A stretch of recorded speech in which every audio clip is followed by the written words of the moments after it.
Welcome back to Big Board. I thought this morning I would walk through and mainly for my own validation, walk through the combat that I just ran for the killing ground. I nearly said the killing field, the killing ground. So it's a New England Simulations game. I'm playing Operation Goodwood, basically July 18 through turn X, whatever it may be. I think it's 9 turns, something like that. Or maybe it's actually 13 turns. I can't remember, but it doesn't matter. We had a situation here where, and what I wanted to do was walk through a couple of combats, recording the video so that I solidify my understanding by being able to articulate it, number one, and number two, hopefully you'll gain some insight, and if I screw shit up, you can point it out to me, number one, and number two, if I get it right, you can go, oh good, I can use this as a tutorial. So I'll try and be as brief as I can so this doesn't turn into a pontification exercise. We have this stack of units here was in this hex here, and they had a improved position on top of them, and that would give them an extra 2 strength points. So they had a total of 3 plus 2 is 5 plus 1 for each of the 2 flak units that are there for a total of 7. And I was bringing to the table as the allied player, I'm just going to show you that. I was bringing to the table a 7 and then the C-rated unit, which was attacking from a different hex, also gets to participate with another 4. That makes it 11. And I believe that is armor, and therefore that 4 becomes an 8. So that makes it 15 factors attacking. Now I've got to put these back in the right order so I don't mess them up. And we had some other extraneous, other little chappies here that were participating, either 1 or 2 of them, I forget now. They're also doubled because of the clear terrain. Despite the fact that, at least as far as I can ascertain, despite the fact that the defender is in an improved position, the doubling in clear terrain still applies. If that's not the case, that's fine. It'll be a 1-to-1 attack versus a 2-to-1 attack. And we'll see what the consequences of that might be in just a second. So we launched the attack from these 2 hexes. Now, technically, before we even look at this stack or count up our factors here, we're supposed to decide whether or not we want to apply air to the situation. And I did apply air. So the exercise of allocating that air is pretty straightforward. You pull a chip from the bucket of available counters that you have, and they have, depending on the counter, they will have a number. There are 2 in the red box, or a 1 or a 3, as the case may be, and that's going to allocate a number of shifts for you, column shifts on the CRT. So then we go through all the various exercises. Well, okay, we need to allocate arty. So both sides are allowed to allocate a certain number of artillery. Defender is allowed to allocate 2. Attacker is allowed to allocate 3.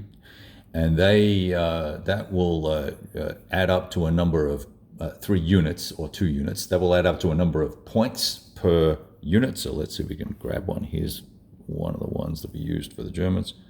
So that 5 would be 5 points, right?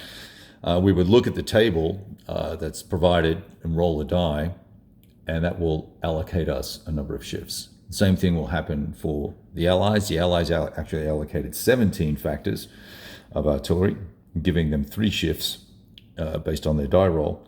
And then the Germans, with their 5, only received 1 shift.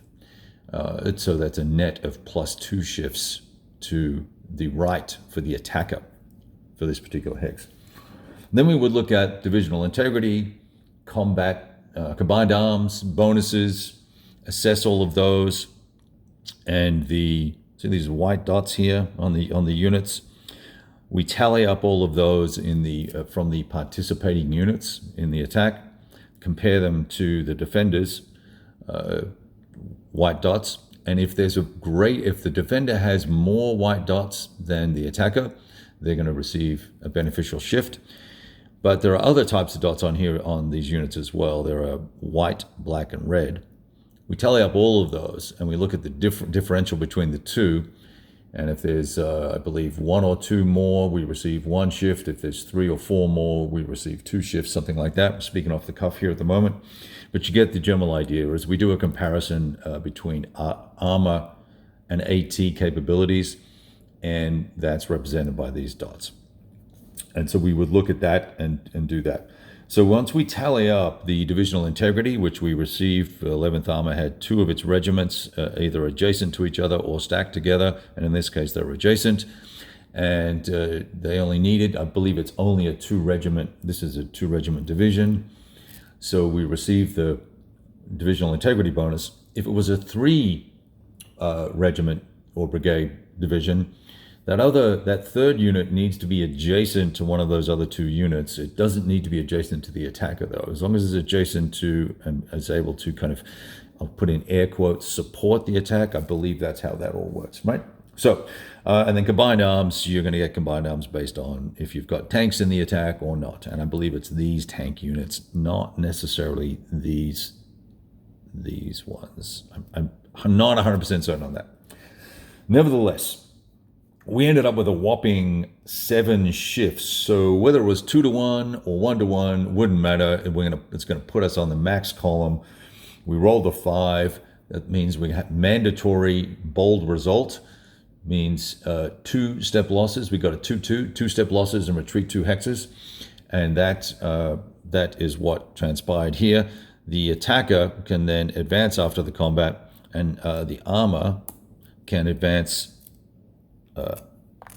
away from the path. So this will be 1-2. Now, obviously, if it was more hexes, and let's say they went back to here, the armor could veer off, but the infantry or mechanized infantry have to follow the retreat path of the enemy. There's one other thing I want to touch on here that it's a little tricky, and it's only because there's a great diagram, and I might actually try and show you on screen. There's this concept here that all the units that the attacker is adjacent to must be attacked, unless there are other units projecting a zone of control into these hexes. And I'm going to lift up the camera and show you this diagram, and hopefully you'll be able to pause the video and have a look at it and read it, because it's interesting how it's done here. So I'm just going to show you that, right? So attacking unit A may attack defending unit Y. So the 2 A units can attack the Y unit, and we don't have to make attacks against the X or Z units because the B labeled units have a ZOC onto those. Now, if they didn't have a zone of control onto those, then that would be a problem, and we would then have to attack all of the units that the original attacker was projecting a zone of control into. Anyway, I was trying not to make this a 10-minute video. It became a 10-minute video almost. So that's a simple, I would call it a simple combat in the killing ground. We'll continue on from here with this particular formation's activation. Ciao.